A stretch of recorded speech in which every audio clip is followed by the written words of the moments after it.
쉽게 접할 수 있었던 음식들이잖아요. 계란 같은 그렇죠. 거는. 네. 근데 이제 그런 것들이 이제 물가가 올라가지고 좀 먹기가 힘들어졌는데 그런 거에 대한 정부의 대책 같은 건 없어요? 미국산 이제 계란을 갖다 수입을 했었잖아요. 근데 사실은 그때 수입에 대해서 상당히 그 수입 때문에 이게 안정이 됐다라고 하는 것은 정말 한 10%도 안 되는 경우예요. 수입을 했는데 별반 가격도 싼 것도 아니더라. 그리고 이 댓글로 궁금하시다는 게 왜 계란값이 올라갔는데 나머지 소비자 물가도 같이 올라가는 이유가 네, 뭔가요? 너무 궁금해요. 네. 계란을 가지고 하는 여러 가지 다양한 그런 그 생필품들이 있지 않습니까? 네. 뭐 빵이라든지 과자라든지. 김밥. 예. 그렇지. 그러죠. 예. 그런 것도 있고 식당의 가격도 있고요.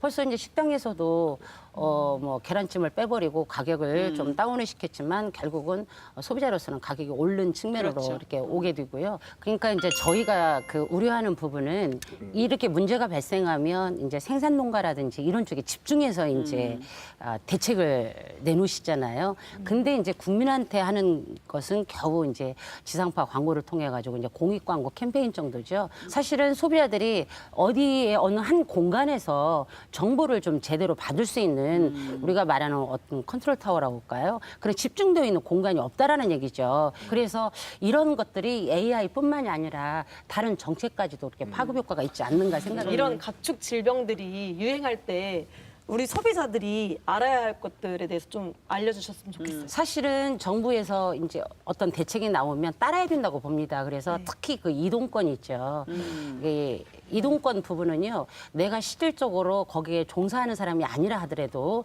어느 마을은 가지 말라라면 가지 않는 거, 이것도 첫째 필요하다고 보고요.